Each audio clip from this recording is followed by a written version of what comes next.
Bueno, la charla es sobre el debate recurrente en el sistema capitalista, casi desde el siglo XIX, de que las máquinas nos van a sustituir, ¿no?, a las personas en el modo de producción capitalista. Desde finales del siglo XX este discurso adquiere un especial peso y ha atravesado diferentes debates, en los que aquí no vamos a entrar a señalar cada uno de ellos, pero a grosso modo vienen a plantear que en la sociedad actual el trabajo asalariado, los trabajadores, la clase obrera, va a ser progresivamente y sin solución de continuidad sustituida por las máquinas en el modo de producción capitalista.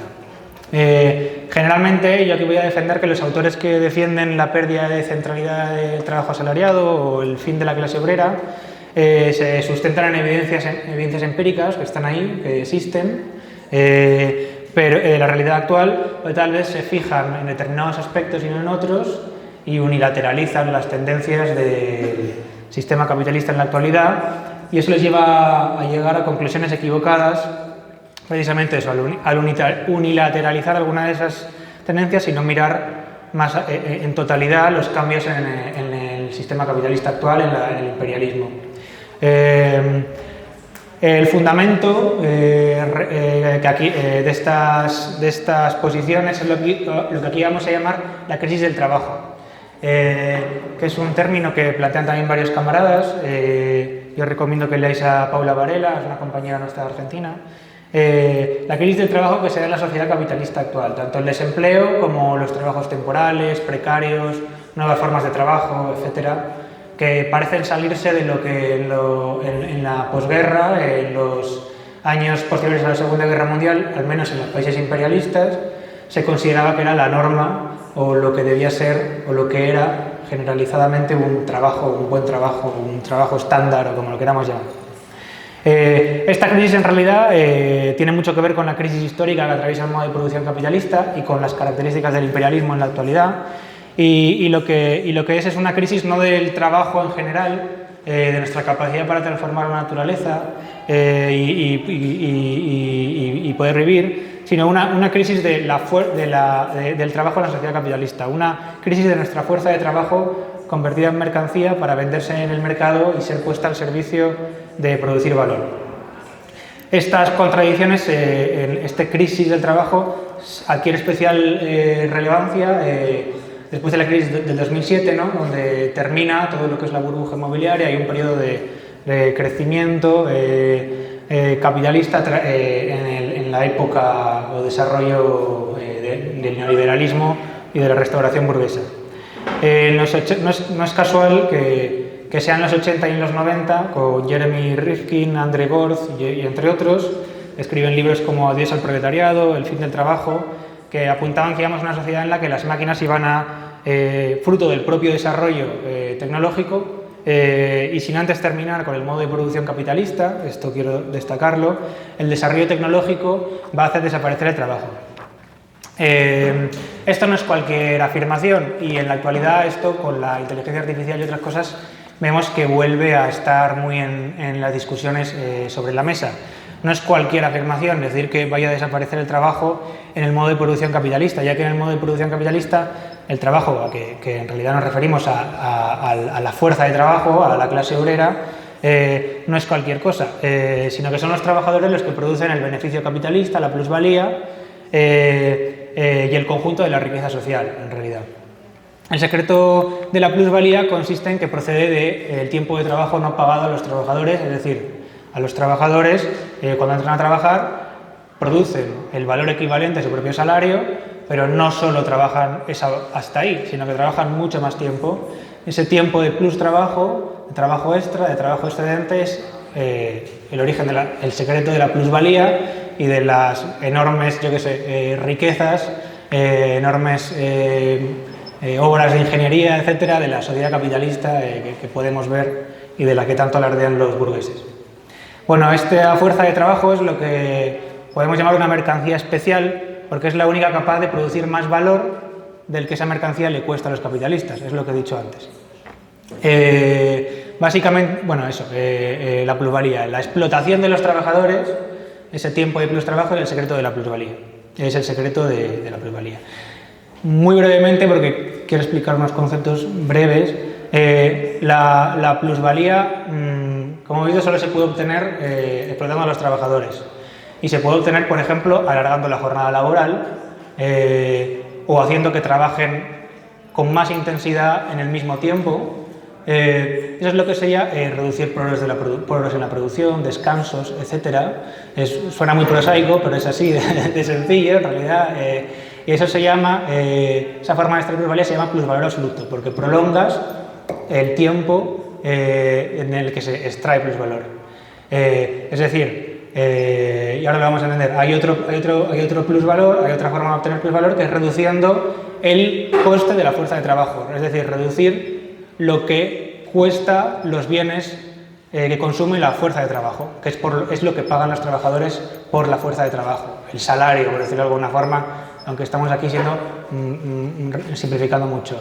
Entonces, se puede alargar el tiempo de plusvalor sin alargar la jornada de trabajo, acortando el tiempo en el que los trabajadores en la jornada de trabajo producen su salario.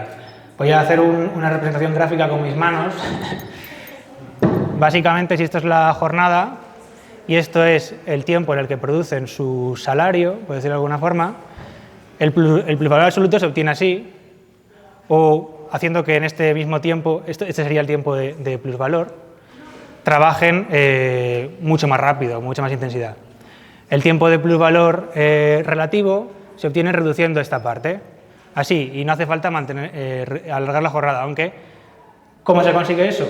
Con innovaciones tecnológicas, de forma indirecta, los capitalistas no lo hacen conscientemente, el desarrollo de la tecnología permite hacer que los bienes necesarios para la subsistencia de la clase obrera y el ocio, etcétera, sean más baratos, por decirlo de alguna forma. Fruto de incorporación. Se produce de forma indirecta. Solo quiero señalar esas dos cosas, ¿vale? Se dan de la mano estos dos elementos. Lo señala muy bien Marx al comienzo en el Capital. Bueno, ahora bien, los capitalistas no solo compiten contra los trabajadores, no solo explotan a los trabajadores, también compiten entre ellos. Como planteaban Marx y Engels, la anarquía en la producción, las mercancías someten a los productores y también someten a los propios capitalistas. Cada capitalista individual compite con otros capitalistas por obtener nuevos mercados, por vender más mercancías, y la forma en la que lo consiguen, esto sí, más conscientemente, es incorporando tecnología que les permite, yo qué sé, pues producir más barato, sustituir fuerza de trabajo, y eso sucede. La fuerza de trabajo, la tecnología, la maquinaria, el perfeccionamiento de la maquinaria en el modo de producción capitalista permite ahorrar fuerza de trabajo. Y en realidad es una de las grandes, ¿cómo decirlo?, ventajas civilizatorias, de decirlo de alguna forma, del modo de producción capitalista. Uno de esos aspectos positivos dentro de sus múltiples contradicciones. Lo hace explotando al trabajador y para extraer aún más tiempo de plus trabajo, incluso alargar más las jornadas y con trabajos lo más precarios posibles por el capital. Pero al mismo tiempo desarrolla las fuerzas productivas, que es un aspecto progresivo que caracteriza el modo de producción capitalista. Los capitalistas se ven obligados a ello o sucumben por la competencia. Les gana otro capitalista y se arruinan, básicamente. Y se convierten en trabajadores, o no se sabe, se mueren. Entonces, sí, porque es la opción que tiene un trabajador, o trabaja o se muere. Entonces, del conjunto, a lo largo de su historia, el capitalismo ha revolucionado constantemente las fuerzas productivas, la tecnología, etc. El desempleo y la formación de un ejército industrial de reserva, que llamaba Marx, es un elemento clave para presionar para que los trabajadores, su salario se ajuste a ese tiempo que los capitalistas quieren que sea el precio, o sea, el valor de la fuerza de trabajo. Y hay una lucha de clases por prolongar los salarios y el valor de la propia fuerza de trabajo de parte de la clase obrera. Eso está inserto en la propia análisis de Marx. Bueno, ese ejército industrial de reserva, lo que yo quiero decir es que es algo que sucede con el propio, que desarrolla el propio sistema capitalista, es propio de sus propias leyes de funcionamiento, y no solo crea un ejército de desocupados, sino que también es empleado para, por ejemplo, cuando los capitalistas hacen nuevos negocios, volcar fuerza de trabajo nueva en esos nuevos sectores. Quería apuntar esas cosas. Este descomunal desarrollo de las fuerzas productivas, que está ahí y es cada vez más contradictorio, de la técnica y de la tecnología, no es neutral, está subordinado a la producción de plusvalor, como vemos aquí, a la producción de un beneficio, de producir excedente para los capitalistas. La máquina no es un instrumento del obrero, sino que en el modo de producción capitalista es una forma en la que el capitalista explota al obrero y representa esa relación de explotación y de dominación. Como decía Marx, casi que el obrero es subordinado por la propia máquina que representa al propio capital, por decirlo de alguna forma. ¿Es posible que estemos ahora ante un cambio radical de esto que hemos caracterizado aquí? Un salto cualitativo en el que ahora el capital está unilateralizando esa tendencia, no de incorporar tecnología y incorporar una tecnología que elimina la propia fuente de plusvalía, de plusvalor, de beneficio, de riqueza en la sociedad capitalista, eliminando con eso la propia base de existencia del capitalismo. Es la pregunta, ¿no?, que nos tenemos que hacer. ¿Es posible que la tecnología pueda desarrollarse de manera independiente a las relaciones sociales que representa, las relaciones a la explotación, por decirlo de otra forma? Para los autores que defienden el fin del trabajo, hay muchos matices, no podemos entrar aquí. El desarrollo del desempleo, de las jornadas a tiempo parcial, de la precariedad, de todos los trabajos de mierda, por decirlo de alguna forma, que crecen en la actualidad, se debe a eso, y se basan en esos datos para decir, bueno, eso se debe a que en realidad las tecnologías están sustituyendo al trabajo humano. Hay autores como Kai-Fu Lee, que plantea que entre el 30 y el 35% de los empleos industriales, estos actuales de 2020, los empleos industriales, agrícolas o de servicios están quedándose obsoletos y van a ser sustituidos. ¿Y en qué se basa todo ese discurso más actual? En el desarrollo, por ejemplo, de la IA, de los algoritmos, el desarrollo del aprendizaje automático, de lo que se llama redes neuronales, el Internet de las cosas, etc. Junto a estos autores del fin del trabajo hay otros que plantean que el estancamiento de la economía actual, el cada vez menor crecimiento de la economía, la crisis que vivimos, se debe precisamente también a este elemento. A que estamos viendo ante nuestros propios ojos cómo el capitalismo está socavando su propia base de existencia y eliminando la fuente de plusvalor. Esos son, por ejemplo, lo que plantean el movimiento socialista en general. Bueno, vamos a plantear otras cosas. No es casual que este planteamiento sobre el fin del trabajo comience en los 80 y 90, cuando tiene lugar lo que nosotros hemos llamado la restauración burguesa, es decir, y la etapa neoliberal. Es decir, un momento en el que todo ese proceso de crecimiento, sobre todo en el centro imperialista, tras la Segunda Guerra Mundial, que todo hay que decirlo es fruto de la destrucción enorme de fuerzas productivas por la guerra y de una explotación brutal de la clase obrera y de la derrota de la revolución europea a la salida de la guerra, da lugar a un periodo de crecimiento que es lo que la sociología de forma muy pretenciosa llaman los 30 siglos gloriosos, eso lo dicen literalmente, los 30 años gloriosos, perdón, o los 30 dorados, o tal, lo dicen así literalmente, en realidad fueron más bien 17 y fue en el centro imperialista, sustentado en la explotación de las colonias, etcétera, etcétera. Entonces, no es casual que se produzca ese debate tras la derrota que sufrieron los trabajadores en el ascenso obrero de los 60 y luego la restauración capitalista en la URSS. La etapa neoliberal, que comienza con los ataques de lo que podríamos decir muy sintéticamente el thatcherismo y el reaganismo, los países imperialistas, romperá el estado del bienestar que se crea en esos años y buena parte de las conquistas del movimiento obrero. También ese proceso dará un salto al convertirse en restauración burguesa en los países que habían logrado expropiar al capital, que no eran ni más ni menos que un tercio del globo en Europa del Este, en la URSS y China. Y asimismo se llevará a cabo un proceso de ofensiva muy fuerte sobre los países semicoloniales y dependientes. Todos aquellos que decían que el imperialismo había dejado de existir, bueno, se mostraba que tenían más actualidad que nunca y que sus rasgos más clásicos se actualizaban. En los Fruto de esa derrota tiene lugar un proceso de aumento de la explotación del trabajo, aumento de esto que hemos explicado antes, de explotación de la clase obrera, eliminando una buena parte de esas conquistas. Y con ese crecimiento, con ese aumento de la explotación del trabajo que permite salir de la crisis, tiene lugar años después la tecnología de las .com, que lo llaman, que son los ordenadores y las telecomunicaciones, la combinación de ordenadores y telecomunicaciones, por decirlo de alguna forma. Y eso hizo que la productividad del trabajo creciera en esos años, pero no tanto como después de la guerra.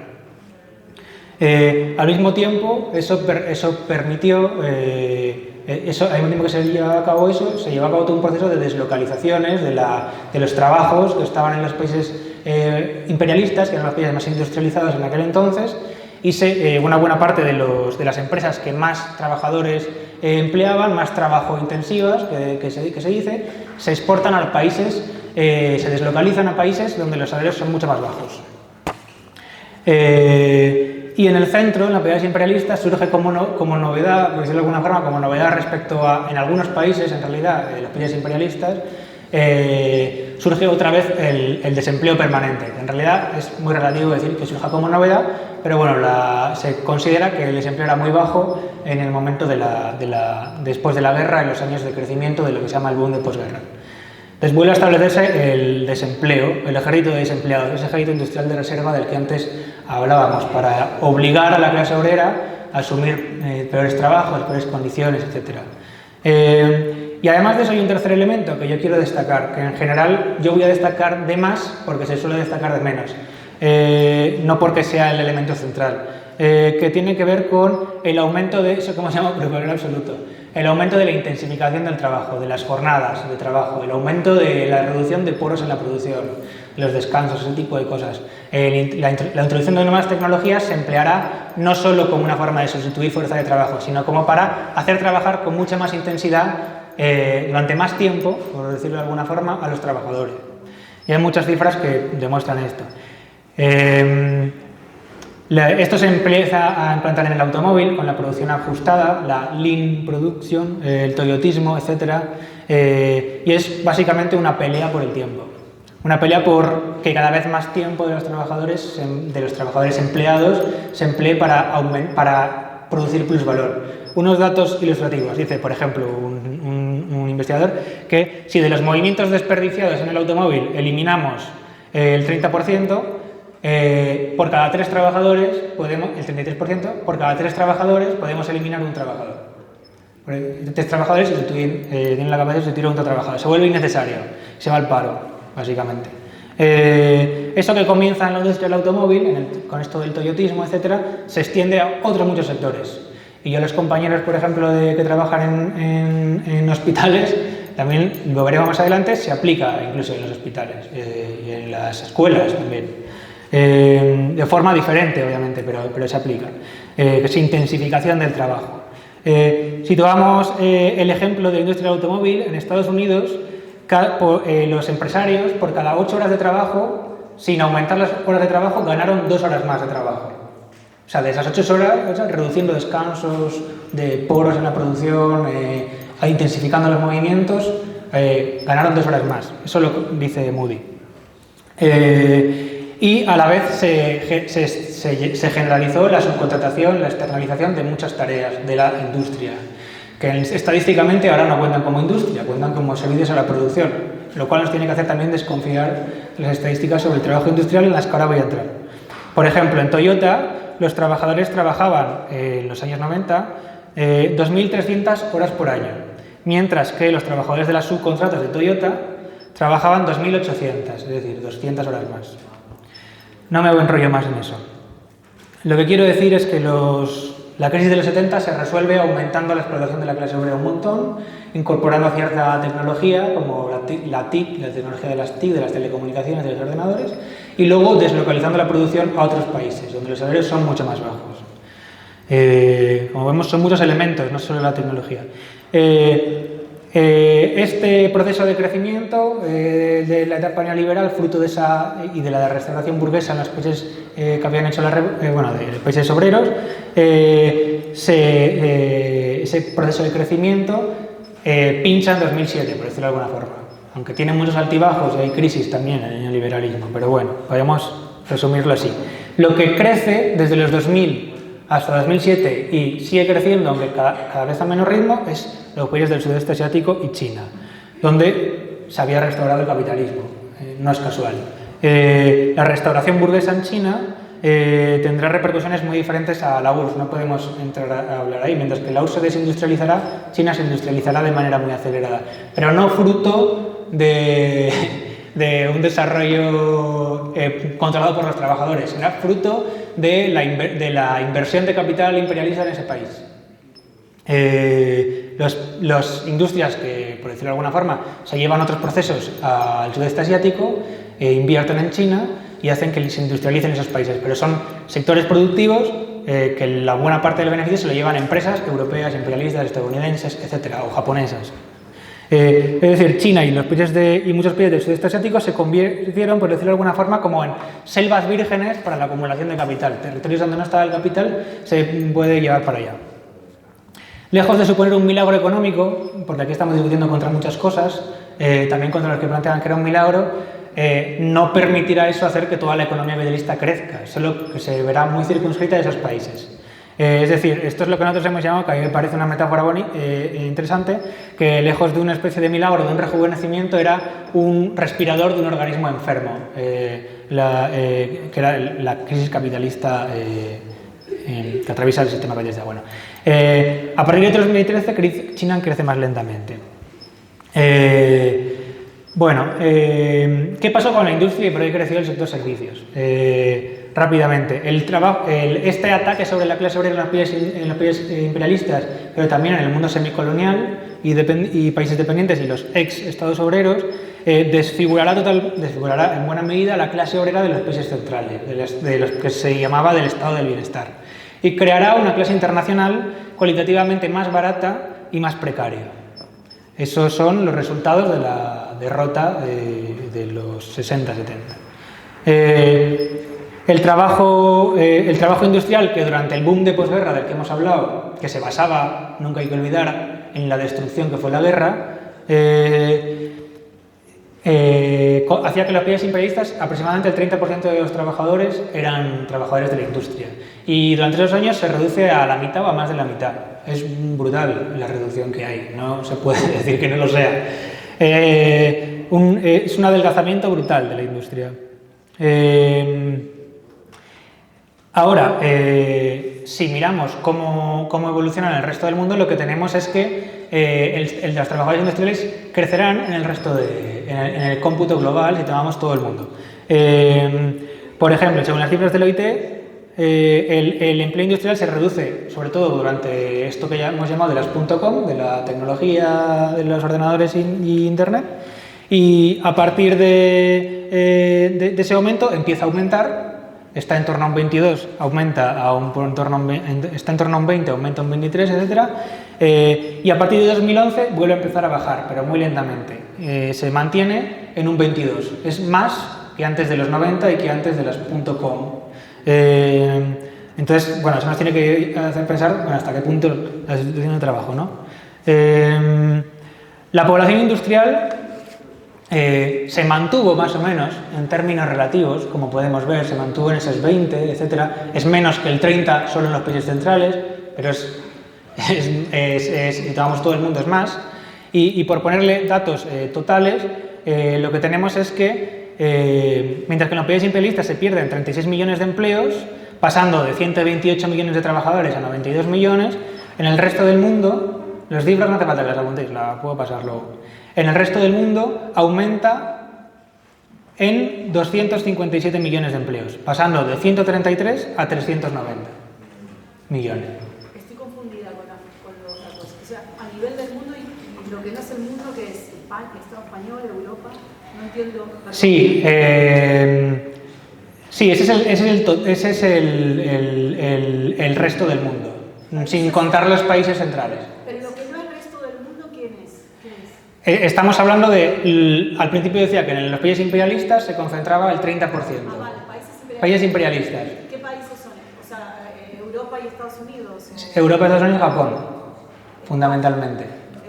Europa, Estados Unidos y Japón, que tienen un cómputo y el total, por ejemplo, en China entraría ahí. China, ¿qué es lo que lo aumenta? China, es muy desigual, eso es lo que iba a ir ahora. Eso no quiere decir que aumenten todos los países semicoloniales o dependientes, muchos se desindustrializan. Y países como China, sobre todo, se industrializan de forma muy acelerada. En China, la población asalariada que trabaja en la industria llegó a representar el 19,3% del total, en un país que tiene una buena parte de la población mundial.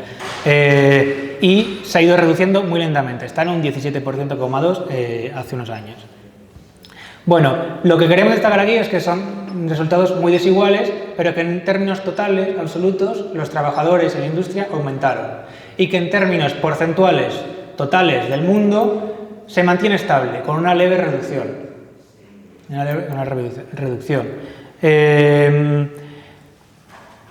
¿Qué significa todo esto? Que el sector manufacturero e industrial se distribuye de manera más dispersa. Están menos concentrados los países industriales, con especial particularidad de países que se industrializaron muy rápido, como China, como es la India, y con países que cumplen roles, de ensamblaje, de otro tipo de tal.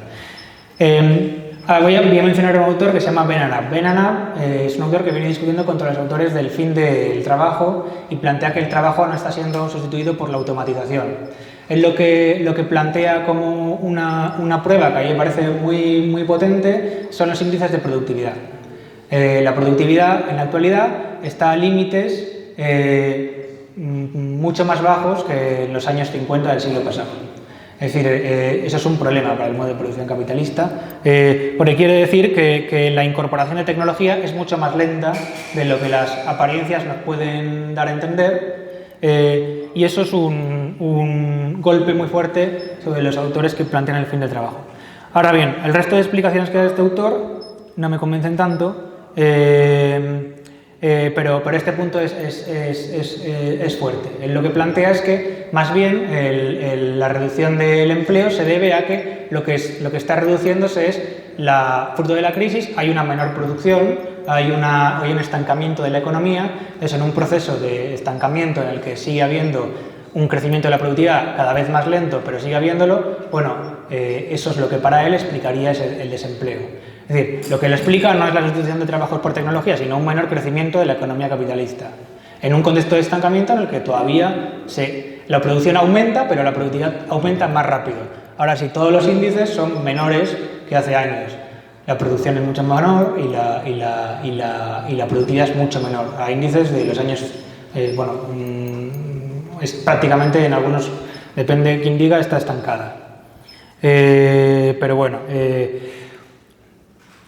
Y eso es especialmente así en los países con mayor desarrollo tecnológico, donde mayor estancamiento económico hay, es en los países donde más desarrollada está la automatización, donde más desarrollo hay de robots, pero como Estados Unidos, Alemania y Japón.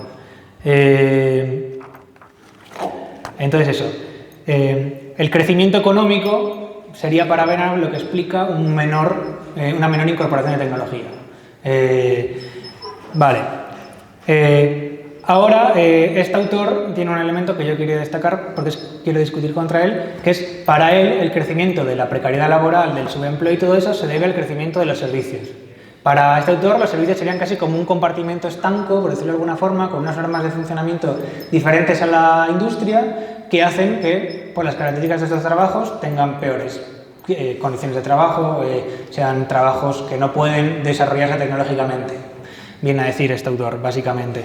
Esto no tiene mucho fundamento, en mi opinión, y además dice que el sector servicios crece porque como no puede aumentarse la productividad, pues crece en extensión. Como no puede aumentarse en tecnología y tal, pues crece en extensión, cada vez más trabajadores, cada vez más tal, fruto de que hay demanda de servicios y tal.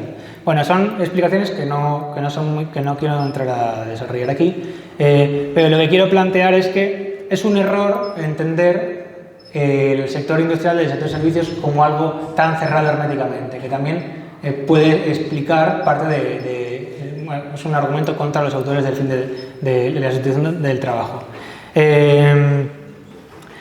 Y también nos permite discutir contra todos esos autores que hablaban de una sociedad postindustrial, de una sociedad de servicios, de una sociedad de una economía inmaterial, etcétera, que no iba a tener crisis, etcétera, que se planteaba mucho en los 90 y que a día de hoy no se plantea prácticamente porque no tiene mucha sustento.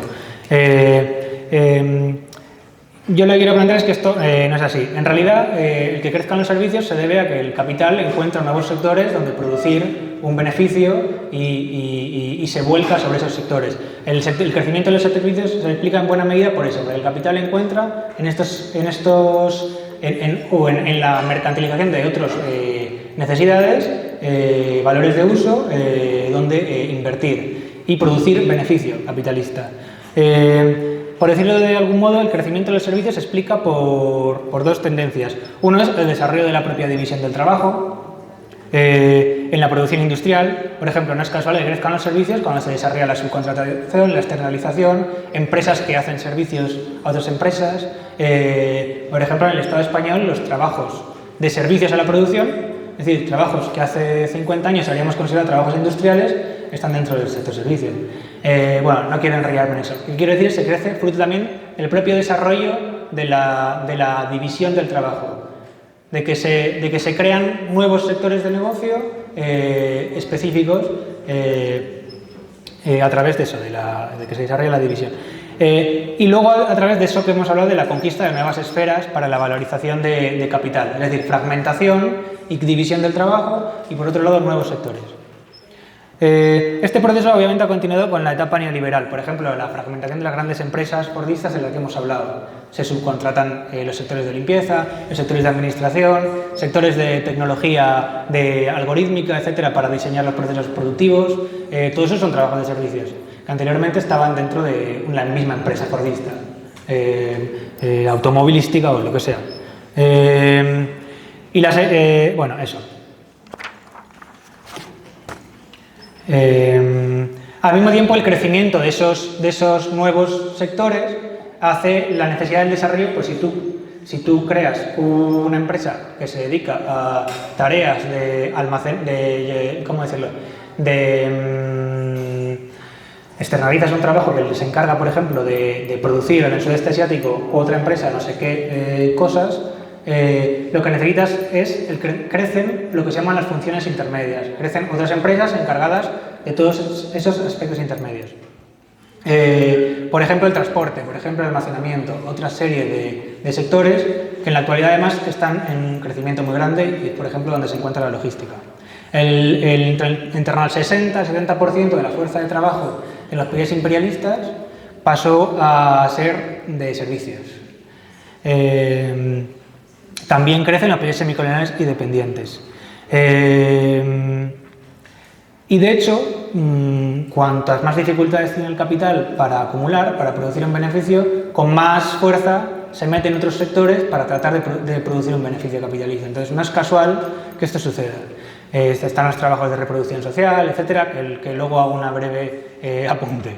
Y otros. Están los intentos de penetrar en la educación, los intentos de penetrar en la sanidad, todo ese tipo de elementos, ¿no? Bueno, a medida que el capital se vuelca sobre esas esferas, se produce lo mismo que se produce en el trabajo industrial, de tratar de intensificar ese trabajo, de tratar de desarrollar tecnología que le permita hacer ese trabajo más intenso, más productivo, etcétera, etcétera. Eso se da.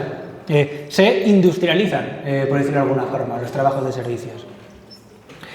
Por ejemplo, tenemos el crecimiento de las grandes superficies, de la expansión del comercio, por ejemplo, yo qué sé. ¿Qué son las grandes superficies comerciales de alimentación, como el Mercadona, etcétera, que antes eran pequeños negocios de trabajadores, pequeños burgueses, pequeños propietarios, por decirlo de alguna forma, etcétera. Ahora se organizan de forma industrial en grandes naves, etcétera. Tenemos los casos de la reproducción social, etcétera, donde a través de incluso apps se puede optimizar al máximo quienes cuidan a qué ancianos, fundamentalmente mujeres y mujeres migrantes. Y luego también está el crecimiento, por ejemplo, muy acentuado del transporte, que trata de reducir los tiempos de entrega. Es fundamental y no es casual pues, que se desarrolle esos sectores. Según se acumula capital en esos sectores, según se centraliza, se concentra capital en esos sectores, se incorpora nueva tecnología, que tratan de también ahorrar fuerza de trabajo y tratan de aumentar la producción, que es lo que decía antes. Entonces, y al mismo tiempo el desarrollo de nueva tecnología como Internet hace que incluso trabajos de servicios que antes estaban concentrados en un determinado país se vean expuestas a la competencia con trabajadores de países semicoloniales o dependientes. Pensemos, por ejemplo, en trabajadoras de atención al cliente que antes estaban en sus oficinas y que ahora se pueden llevar a un país semicolonial o dependiente con menores salarios y que te le llaman desde ahí. Son muchos ejemplos que estoy poniendo. Una buena parte de las empresas tecnológicas que en la actualidad crecen son empresas que se sitúan en el sector servicios. Entonces, que todo esto que dice Benanab de que no crece la productividad en el sector servicios, pues bueno, no crece en algunos sectores, en otros sí. Y buena parte de estas empresas tecnológicas además se dedican a estos trabajos que buscan extraer más valor de la clase obrera en otras empresas, hacen servicios a esas empresas. Bueno, como explica Albarracín, lo que tenemos más bien es como una mezcla mayor entre los servicios y la industria. Hay trabajadores de servicios trabajando en la industria y hay trabajadores de servicios vendiendo productos industriales. Simplificándolo muy grande. Y en los servicios tenemos a trabajadores también de la industria. Yo quiero proponer ver ese crecimiento de esos trabajadores de servicios, ver también esos procesos de industrialización dentro de esos trabajadores. Lo vemos en la logística, lo vemos en la salud, lo vemos en la educación, lo vemos en trabajos de cuidados de diferente tipo, etc. Lo vemos en apps de diferente tipo, de reparto a domicilio, diferentes cosas. La logística, yo recomiendo el libro de José, es un caso de los que más está creciendo y lejos de sustituir fuerza de trabajo, que está esa tendencia, pero lejos de ser un proceso totalmente automatizado, empresas como Amazon a día de hoy son de los principales empleadores de fuerza de trabajo mundiales. Amazon se calcula que en torno a 1,5 millones de trabajadores emplea esa empresa. Y son empresas como Amazon, empresas logísticas, sintetizan en buena medida un montón de las 1000 cosas que he dicho antes. La deslocalización, es decir, hace falta empresas que lleven los productos de un lado para otro en el menor tiempo posible, la intensificación del trabajo y de los ritmos y la incorporación de tecnología informática, tecnológica, etc. Es mucho más complejo que decir que se está sustituyendo y automatizando el trabajo. Bueno, no me quiero enrollar. Por decirlo de alguna forma, la logística supone una cadena de suministro mundial que provee de una infraestructura material que hace posible la globalización capitalista en la actualidad. Es uno de los sectores de los que aquí hablábamos y están sujetos a todos esos procesos de reducción de descansos en la producción, de poros, de intensificación del trabajo. No es anecdótico que los repartidores de Amazon, por ejemplo, meen en botellas de plástico. Me parece una cosa tonta, pero tiene una importancia económica, como estamos hablando. Amazon, por ejemplo, va ligado al crecimiento del cable de fibra óptica, los centros de datos, los almacenes que se convierten en centros logísticos, donde no son almacenes, porque no se almacena, está todo el rato moviéndose las cosas, donde incluso se hacen tareas productivas, como tareas de preparación de los productos para la venta, como embalaje, diferentes elementos.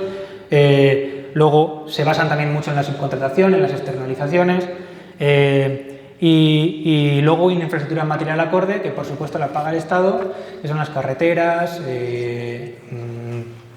puertos, vías de tren, etc. Están sujetos a una inmensa intensificación del trabajo de la que antes hablábamos, también a procesos de transformación tecnológica muy fuertes y a procesos también de subcontrataciones brutales. Y estos sectores de trabajadores, estos constituyen una nueva fuerza de trabajo en realidad, que la estamos viendo empezar cómo comienza a luchar en los recientes años, porque hace años no existía eso. Y bueno, yo decía que 1,5 millones de trabajadores hay en Amazon, y es solo una de las que hay en la logística. Luego hay otros trabajadores como del sector servicios, como están los trabajos de la reproducción social asalariada, trabajos que se encargan de que esa mercancía especial de la que antes hablábamos, que produce el beneficio capitalista, reproducirla, que pueda producir plusvalor, que pueda ir a la empresa que esté alimentado, limpio, todo lo que implica que un trabajador esté al día siguiente en la empresa, por decirlo muy brevemente. Son los trabajos de sanidad o educación, son trabajos de reproducción social también, pero luego trabajos que se realizan en el hogar, no pagados y tal. Bueno, en los últimos años vemos un proceso de surgimiento de empresas, de empresas que se encargan de estos trabajos de reproducción social. Tenemos tanto empresas de cuidado a personas mayores, tareas de limpieza, tareas de diferentes elementos, y luego sanidad y educación, que me parece que es importante ponerlo sobre la mesa, porque la sanidad y la educación, que durante el periodo de posguerra del estado del bienestar y demás, que eran servicios que la clase obrera había logrado imponer al Estado, que los proveyese el propio Estado, con la ofensiva neoliberal sufren un proceso, y en la actualidad lo siguen sufriendo, es un proceso que sigue sucediendo, un proceso de precarización y de privatización. Cada vez más la sanidad, por ejemplo, se realiza a través de servicios privados, empresas privadas, etc. Y la educación también crece, la educación privada o concertada. Esto hace que sean también sectores que antes se podían considerar trabajadores con unas condiciones de trabajo muy diferentes a las del trabajador industrial, no sea tanto así. Por ejemplo, en los hospitales están las métricas, está la medición de tiempos, está la medición incluso GPS de los trabajadores de hospital, están todos estos procesos de subcontratación que anteriormente hablábamos, están en la educación también procesos de cuantificación de cómo trabajan los docentes o no trabajan, de tareas administrativas que tienen que hacer los trabajadores, que son procesos de tratar de cuantificar al máximo y de medir y de crear estándares y de fragmentar y de incorporar más horas de trabajo, etcétera, de los propios trabajadores. Son todos esos procesos de industrialización. No digamos de las universidades, por ejemplo, que funcionan medio online y que tienen privadas y que tienen el temario online y tienen formas de industrialización de ese tipo de servicio mucho mayor, y que hay investigadores que trabajan en diferentes universidades a la vez, con un trabajo monótono, seriado, repetitivo, como el de un trabajador en industria. Y también pasa en la administración esto. Hay formas de algorítmicas, etcétera. Están los picadores de código también, que no están en la administración, etcétera, pero que es un trabajo que se industrializa, se divide en tareas fragmentarias y tal. Bueno, no quiero enrollarme. Por ceñirnos a las tareas de trabajos de reproducción social, está la industria de la educación, por ejemplo, creció de 8 millones de docentes en los años 50 en todo el mundo a 62 millones en el 2000, y en la actualidad a 94 millones en todo el mundo. Es un crecimiento increíble. Al mismo tiempo que son constantemente precarizados, proletarizados, etc. Las mujeres, por ejemplo, que no solamente han ingresado cada vez más al mercado de trabajo, a vender su fuerza de trabajo para producir esa cosa llamada plusvalía, también se ha incrementado la incorporación de las mujeres drásticamente. Por ejemplo, y no solo el número de mujeres, sino la cantidad de horas que trabajan. Eso también es importante. Por ejemplo, en Estados Unidos pasaron de trabajar 925 horas por año en el 79 a 1.664 en el 2012. Eso es mucho más. Al mismo tiempo que se encargan de tareas de reproducción social en los hogares, obviamente. No es casual además que en estos sectores, que se tratan de organizar cada vez más como empresa, capitalísticamente, con formas de intensificación del trabajo, de precarización, con nueva tecnología, etc., se concentra buena parte del proletariado migrante y racializado. Y luego voy a dar algunas cifras con eso. Y luego, solo para apuntar, en la administración pública hay una cosa que se llama la nueva gestión pública. New Public Management, que se dice en inglés, que es una cosa que viene de Estados Unidos y que consiste en todo esto que he dicho antes. Este proceso de intensificar, proletarizar, precarizar, medir, cuantificar, fragmentar y hacer como un trabajo en serie todas las tareas de la administración, con formas de medición tecnológica, con algoritmos, etc. Vale. Y luego está el trabajo de plataformas, que es otro sector que crece, que yo le voy a apuntar muy por encima porque quiero poder desarrollar otras cosas y terminar. El trabajo de plataformas consiste en, a través de algoritmos, pues, por ejemplo, poner en contacto a gente que quiere que le traigan, yo que sé, un bocadillo a casa, con gente que lo produce, y emplean a fuerza de trabajo que es empleada como falsos autónomos, por ejemplo, y que estadísticamente cuentan como autónomos, pero que son trabajadores asalariados. Los medios de producción, igual a los jueces burgueses no les entra en la cabeza, no son el coche o la bicicleta que tiene ese chaval, es el algoritmo de esa empresa, es el algoritmo. Es la plataforma, es la app que controla los tiempos de entrega, controla dónde están los clientes, mide en qué horas pueden trabajar o no, penaliza si no trabajan, etc. Eso es fuerza de trabajo asalariada. Constituyen aproximadamente, claro, estos no contando los falsos autónomos, no se puede saber, aproximadamente un 4% de la fuerza de trabajo mundial. Y constituye un proceso, que a mí me parece interesante verlo así, de liquidación de trabajos que anteriormente hacían trabajadores autónomos o trabajos informales. Es un proceso de asalarización donde antes no había tantos asalariados. Bueno, lo que tenemos, al fin y al cabo, es un mapa muy heterogéneo, en el que podemos hablar de desindustrialización en los países centrales, trabajos de servicios nuevos que se industrializan, aunque no cuenten como trabajadores industriales, algunos con más productividad, otros con menos productividad, otros muy difícil de incorporar tecnología, yo que sé, los camareros, etc. Por un lado, desaparición de oficios, tenemos los que están en proceso de desaparición, los cajeros, por ejemplo, que no es que desaparezca el trabajo, lo que desaparezca es el empleo, ahora el trabajo lo haces tú, tienes una máquina y haces tú el trabajo, pero bueno, es un proceso también de sustitución de fuerza de trabajo.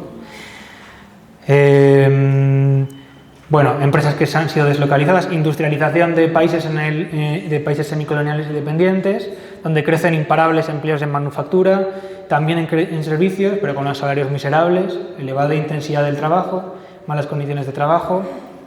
Y luego otro elemento que voy a destacar ahora, que es la desintegración en muchos lugares del campesino y el crecimiento de la población en ciudades y asalariada, que es una novedad en la que no se fijan los autores del fin del trabajo asalariado, etc. Bueno, y luego hay empresas tecnológicas que crecen mucho. Antes hablábamos de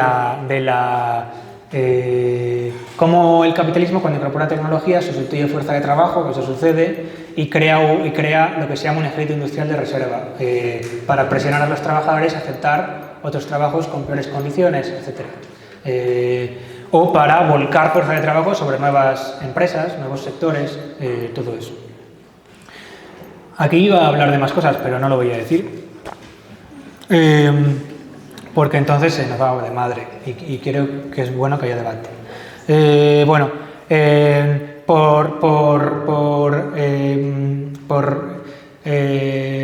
Dar cuenta de esta cuestión. En la actualidad, voy a dar algunas cifras y luego del crecimiento de esa calidad industrial de reserva y luego algunas cifras del crecimiento de la fuerza de trabajo mundial. Antes he dado de la industrial, pero no de la fuerza de trabajo asalariada en todo el mundo. No puedo explicar tampoco mucho sobre el fundamento de este crecimiento del ejército industrial, donde está ese proceso de sustitución de fuerza de trabajo, pero también ese proceso de intensificación que sustituye trabajo sin incorporar tecnología más productiva. En lo que hablábamos de si eliminamos tiempos en la producción, si hacemos a trabajar a la gente con más intensidad, si hay una tecnología que no sustituye a trabajadores, pero que les hace trabajar a mayor ritmo, que hace que a su vez se expulse fuerza de trabajo también, pero no necesariamente es una tecnología que produce plusvalor relativo, o sea que lo que hace es aumentar el plusvalor, lo que hace es aumentar el tiempo de trabajo. Entonces, quiere decir que se aumenta la explotación de la fuerza de trabajo, ¿no? Eso lo explica antes. Bueno,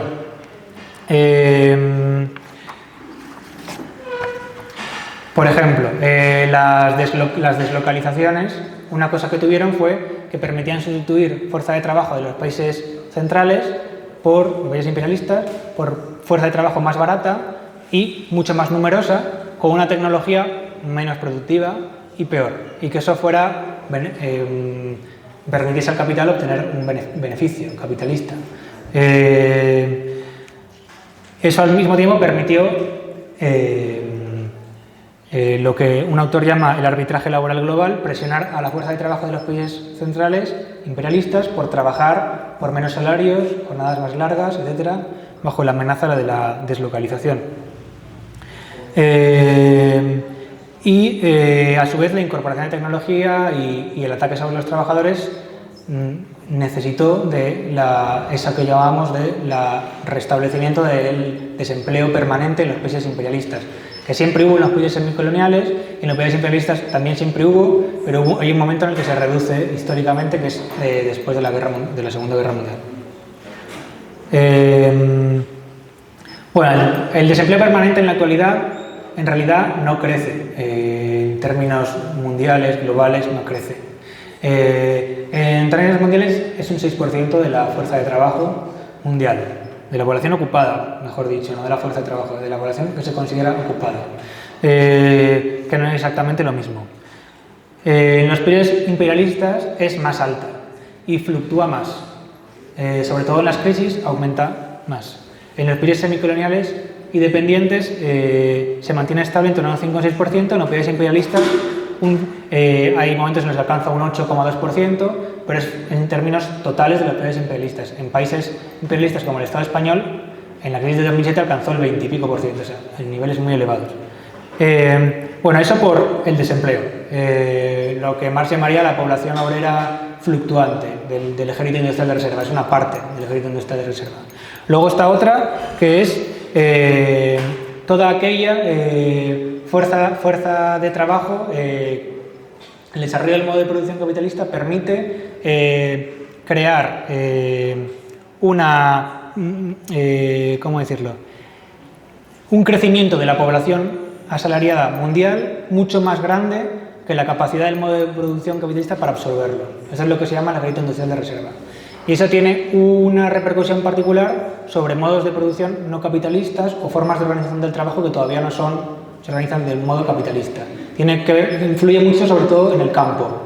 Y aquí en los países imperialistas pues como que no nos afecta tanto, pero por ejemplo la desintegración del campesinado es un fenómeno que se ha intensificado mucho en los últimos años. El campesinado, la gente que trabaja en el campo, que puede ser incluso pequeña propietaria de su medio de producción, etc., se ha reducido como nunca en la historia. Se ha reducido, a día de hoy es el 27% de la población mundial, mientras que hace unas décadas era más de la mitad de la población mundial. Es un elemento en el que no se fijan los autores del fin del trabajo. Y es un hecho inédito en la historia de la humanidad. Nunca tanta gente vivía en ciudades y nunca tanta gente depende de un salario para vivir como a día de hoy. Y en buena medida, parte de estos procesos también es el crecimiento de la población migrante. Según la OIT, 111 millones de trabajadores en todo el mundo son migrantes. Han aumentado un 57% entre el año 2000 y 2019. O sea, mucho más de la mitad, mucho más del doble, perdón. De la mitad, le digo. Y luego, como es parte de este proceso de desintegración del campesinado, tenemos que del 27% de la población campesina que queda en el mundo, el 60% son pobres, viven en condiciones de pobreza extrema. ¿Qué quiere decir eso? Que, bueno, por ponerle, estoy dando datos que les intentamos darles un significado. Podríamos considerar que esos son trabajos, por ejemplo, que el sistema capital, que la fuerza de trabajo, que esos trabajadores podrían trabajar en las ciudades o trabajar de forma asalariada, pero no se asalarizan lo suficientemente rápido como para poder escapar de esos trabajos en la miseria en el campo. Entonces, podemos considerar esa parte también parte del ejército industrial de reserva. No son asalariados, Pero si el modo de producción capitalista pudiese absorber esa fuerza de trabajo, la absorbería, la podría absorber potencialmente, porque no se mantienen a sí mismos, o sea, es como campesinos muy empobrecidos. No sé si estoy bien de explicarlo, pero luego lo puedo resolver en las dudas. El crecimiento de los slums, las favelas, todo esto tiene que ver con este proceso.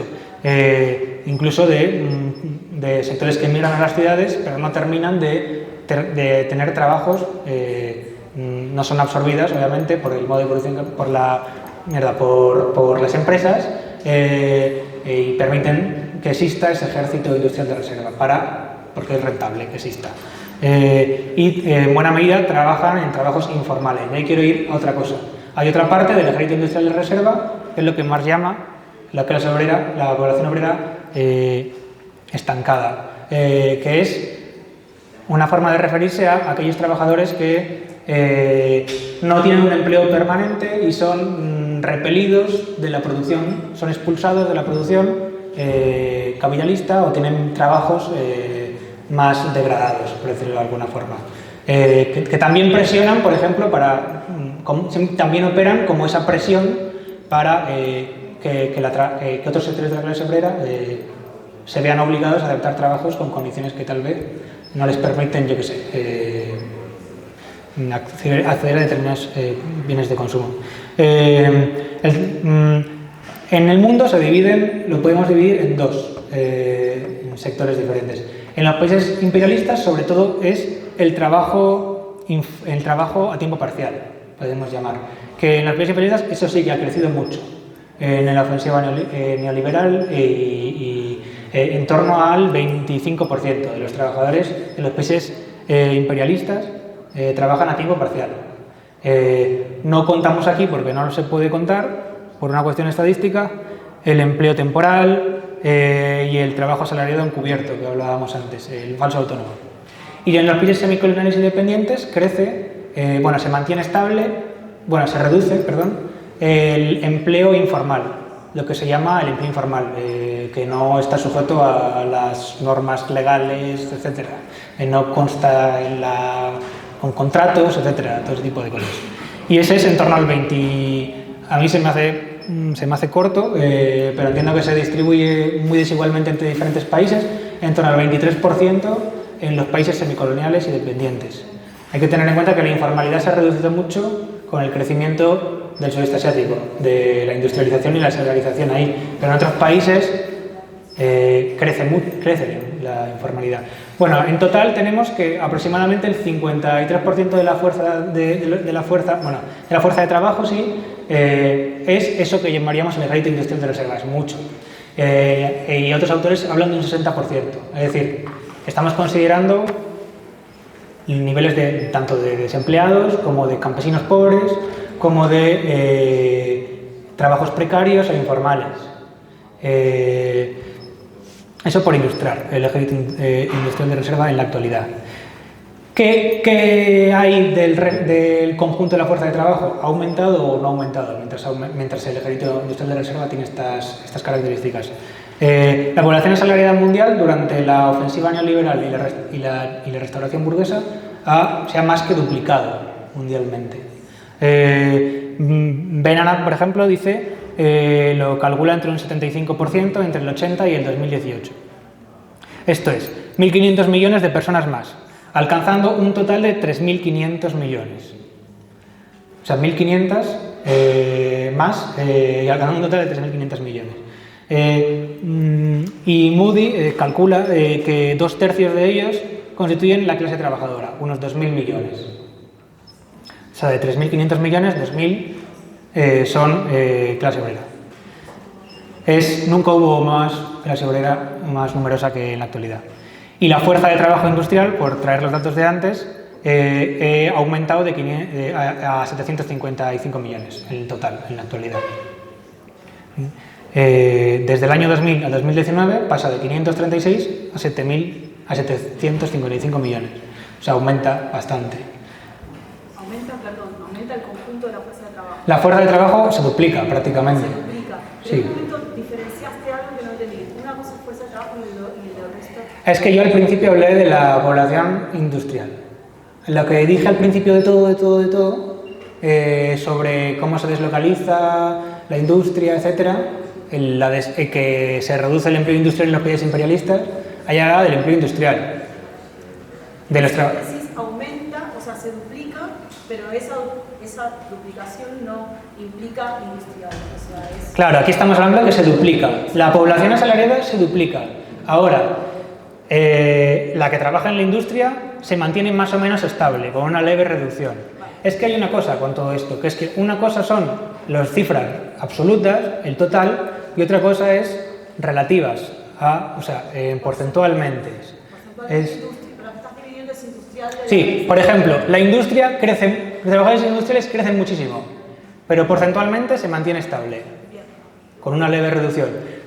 Población asalariada mundial crece muchísimo, en términos absolutos y en términos relativos, crece porque es del total, crece muchísimo, se duplica. Para volver al debate, lo que no tienen en cuenta, digamos, los teóricos de la crisis de la industria...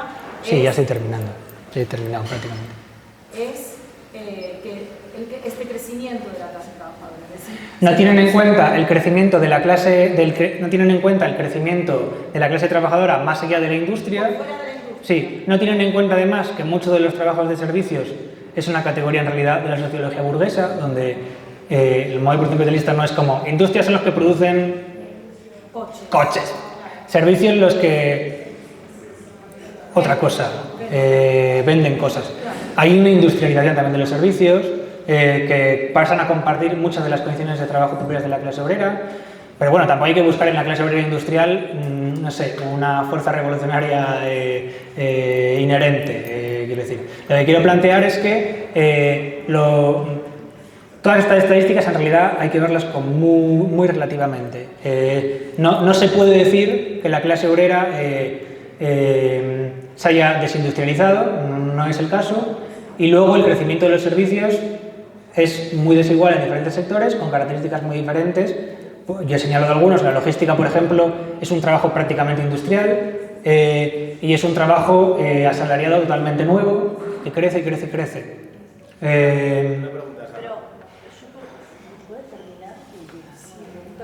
Sí, ya estaba terminando, solo... No, pero está bien porque me obliga a ordenar lo que he ido diciendo. No, está muy bien, porque tendrá más gente esas dudas. Vale. Bueno, mucha clase obrera en el mundo, básicamente. Como parte de ese aumento general de la fuerza de trabajo mundial, lo que tenemos es una clase obrera más internacionalizada y extensa que nunca, pero también más fragmentada, fruto de décadas de ofensiva neoliberal.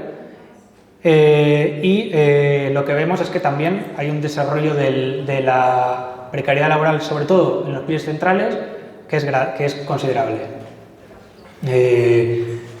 Si tenemos en cuenta cuál es el proceso histórico de las transformaciones que ha habido, la incorporación de tecnología, los ataques sobre los trabajadores, no podemos decir que todo se deba a la incorporación de tecnología. También tiene que ver con la correlación de fuerzas entre las clases que permite emplear esa tecnología para intensificar aún más el trabajo. Todas estas distinciones del principio de valor absoluto relativo.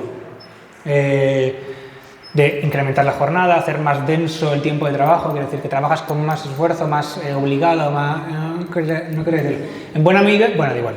No quiero seguir por ahí. No, es que ahora vais a hacer preguntas y ahí lo puedo resolver mejor. Entonces, vale, eso. La ley de acumulación capitalista planteada por Marx, esto del ejército industrial de reserva, es más actual que nunca y nada que ver con la desaparición del trabajo humano. El capital, antes que sustituir totalmente esta fuerza de trabajo, la fragmenta y la precariza de forma desigual para poder explotarla de forma acrecentada y así saciar su incansable hambre por el plustrabajo, el trabajo ajeno. Tenemos también un increíble aumento de la desigualdad, de la pobreza, de una polarización creciente de la riqueza social mientras crecen las fortunas, etc. Que es también parte de... es otra cara de esa ley de acumulación.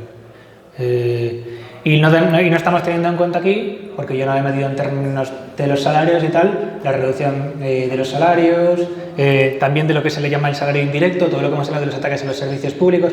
Salario indirecto porque es un salario que no recibes, por decirlo de alguna forma, es como si tú no tuvieses un servicio público tendrías que pagarlo en una empresa, quiero decir. Entonces es como un salario indirecto, se le llama así. Y luego el salario diferido, las pensiones, por ejemplo, los recortes de las pensiones son todo ataques, etcétera, sí. Y ya está el cierre. Recojo algunas ideas que he planteado.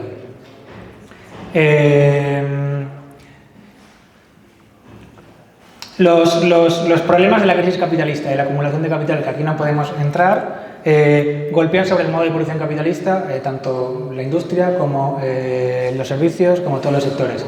Y la pérdida de dinamismo de la economía, la falta la dificultad para el crecimiento, fruto de un desarrollo colosal también del capital, hace que, bueno, nos tenemos que fijar mucho en ese niveles de productividad especialmente bajos, que es principalmente lo que mide la incorporación de tecnología. Nuestra compañera Paula Bas tiene varios artículos que yo recomiendo que aborda este tema, yo no me voy a meter, pero básicamente ella lo que plantea es que la imposibilidad del capital de absorber y generalizar nuevos adelantos técnicos es lo que señala estos índices de productividad tan bajos. Al mismo tiempo, obviamente, se desarrolla la tecnología, otra cosa es que se implante y de qué manera se implanta y en qué sectores se implanta. Hemos visto en la logística, lejos de que es un sector que crece mucho, por eso hay que fijarse en él, y que se implanta la tecnología más nueva y más reciente. Hay automatización de determinados aspectos, pero generalmente, si se puede contratar a una fuerza de trabajo lo más barata posible y precaria posible, es más económico que automatizar los almacenes totalmente. Que aparte, eso no impide que tengas que contratar trabajadores para resolver determinados imprevistos y cosas.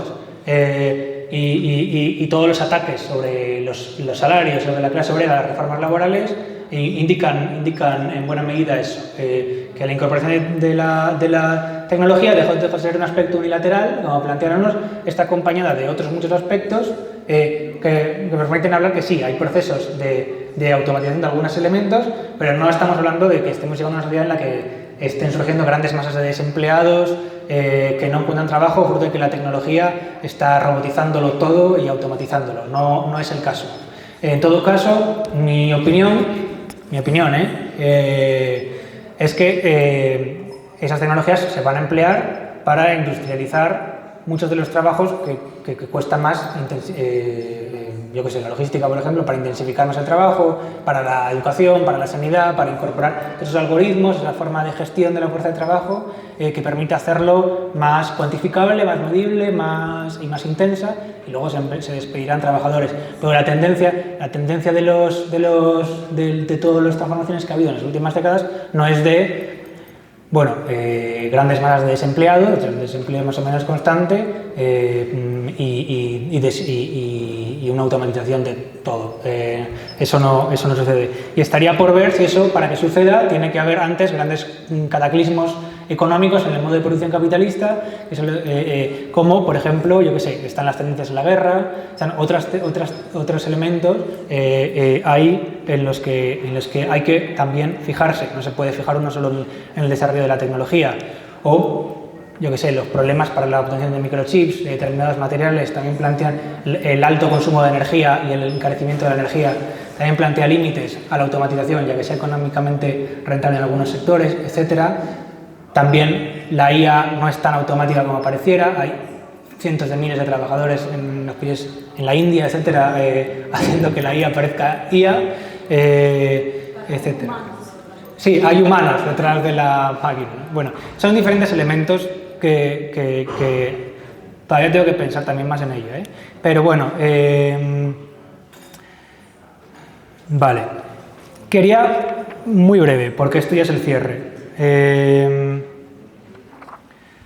Por ejemplo, porque la gente del movimiento socialista, por ejemplo, se fija mucho en el crecimiento de las formas de trabajo atípicas, atípicas en el modo de producción capitalista, o sea, lo que se sale de la relación salarial estándar, de la posguerra, la del boom de posguerra, que era una excepción histórica, para plantear pues, que el crecimiento del subempleo, o sea, del trabajo temporal o del trabajo a tiempo parcial o de los trabajos precarios, es un indicador, ese que hemos hablado del 60% de la fuerza de trabajo, es un indicador de la pérdida de centralidad de la fuerza de trabajo.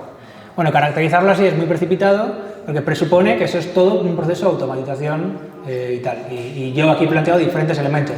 La automatización está, no podemos decir que no hay procesos de tecnología y de automatización, pero planteamos la debilidad de la productividad, planteamos otros elementos como los ataques sobre la clase obrera, las intensificaciones del trabajo, etcétera, que hay que tener también en cuenta. Bueno, ellos se basan en ese dato para decir, bueno, se está llegando a una sociedad donde el trabajo asalariado pierde centralidad. Mi opinión es totalmente precipitado y además implica coger como norma lo que fue una excepción, que fue las condiciones de trabajo de los trabajadores europeos y en la posguerra, en la época en el momento del estado del bienestar y todo eso. Y luego además yo quiero plantear una cosa, que es que hay que fijarse en el crecimiento de todos esos sectores de fuerza de trabajo, de nuevas clases obreras, por decirlo de alguna forma, que en mi opinión en ese análisis quedan totalmente subvaluados y no se entra a considerar.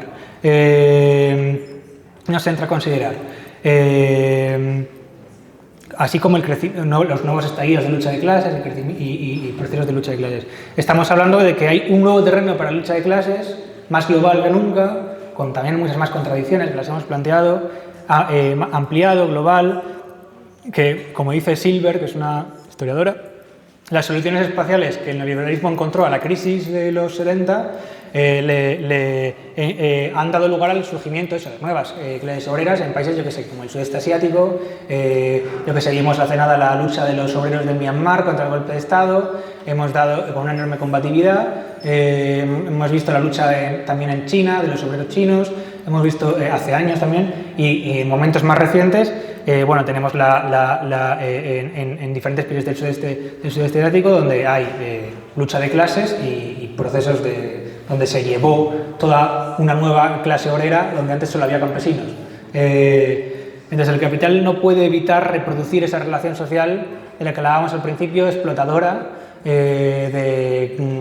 según crece el capital, crece su propio sepulturero, que decía Marx, la clase obrera. Nosotros tenemos que pensar también en la potencialidad de esos sectores y desarrollar, bueno, nuestra propia organización y un programa que permita unificar también a esos trabajadores para que la clase obrera, que desde luego existe como un sujeto social, emerja como un sujeto político capaz de darnos nuevas revoluciones en la actualidad.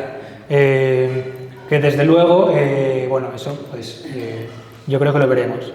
Y por eso estamos aquí. Entonces, bueno, ya está. No quería decir nada más y perdón que me he alargado, pero es que eran muchísimas cosas y igual algunas han sido confusas, así que tenéis bastante justificación para hacer 1000 preguntas.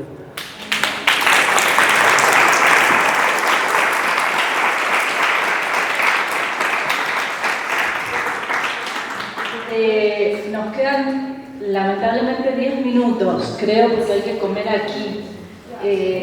Pero bueno, y hay que ordenar, sí. Sí, ahora te paso. Yo quería plantear algo de la charla. Para mí, primero, felicitaciones, porque me pareció muy buena la charla.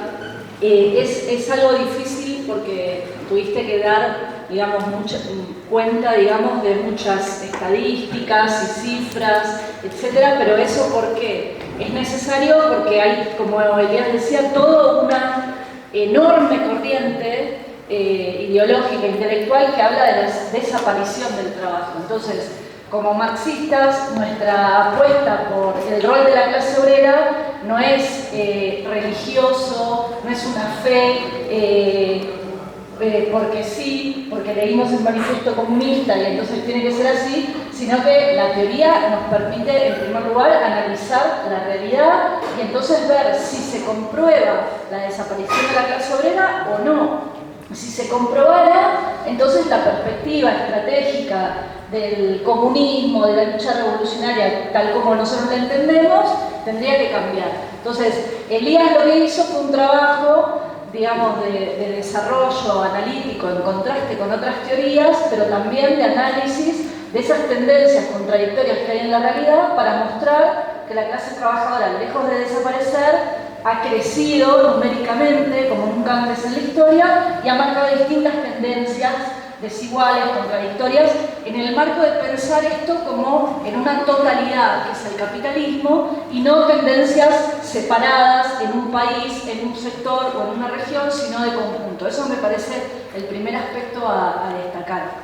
Y la otra cuestión que quería plantear es que, ligado a esto, la gran pregunta de si desaparecerá la clase obrera por el trabajo, por la automatización, es una pregunta analítica, pero también es la perspectiva de un programa de futuro, porque la perspectiva del comunismo también es la reducción del tiempo de trabajo necesario, digamos, sí, y que la introducción de la tecnología permita a la humanidad reducir, por ejemplo, la jornada laboral sustancialmente, que no haya que trabajar 8, 10, 12 horas como se trabaja en algunos lugares, en trabajos precarios, duros, etcétera, sino que se pueda reducir, incluso sobre todo algunos tipos de trabajo lo más posible, y que se pueda desarrollar otro tipo de relación humana, de trabajo que no esté puesto en función del beneficio, sino en función del desarrollo de las capacidades humanas, de las necesidades, etc. Pero bajo el capitalismo eso no es posible porque justamente todo el desarrollo tecnológico está en función de más plusvalía, de más beneficio para los capitalistas, por lo tanto de más explotación.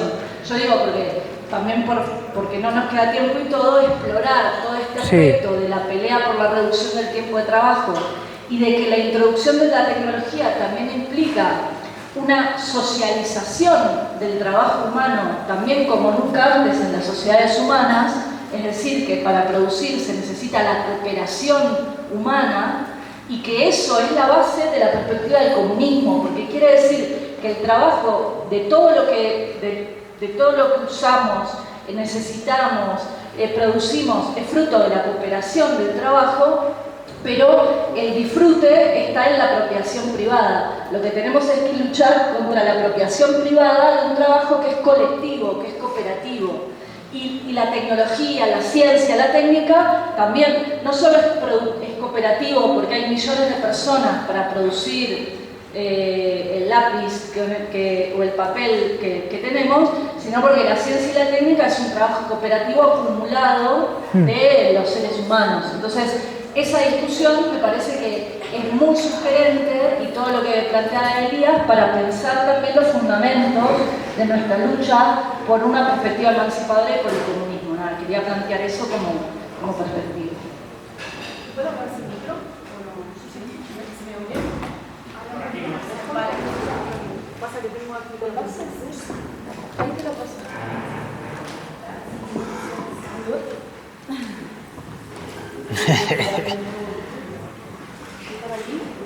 Bueno, primero, buenísimo, me gustó mucho la charla, de verdad, me parece un estudio muy serio y profundo, ¿no? de una problemática que tenemos que estudiar y que es estratégico para nuestra corriente, como plantea José, ¿no? Para luego ver cómo actuar y qué programas y qué perspectiva, ¿no? Tenemos que plantear en debate con estas corrientes que, como tú decías, no son nuevas. Antes hablábamos con algunas compañeras que son debates que se retoman desde la década del 90, ¿no? Con esta idea postmoderna de que la clase obrera no existe, etc. Y todo eso se reactualiza al calor de las nuevas tecnologías, la CIA, etc.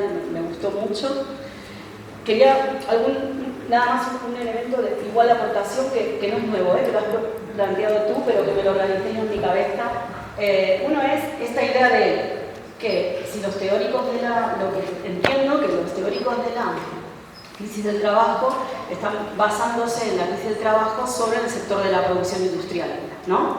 Y lo que no ven es que este desgastamiento de la clase trabajadora industrial en realidad es una traslación a otros sectores, ¿no?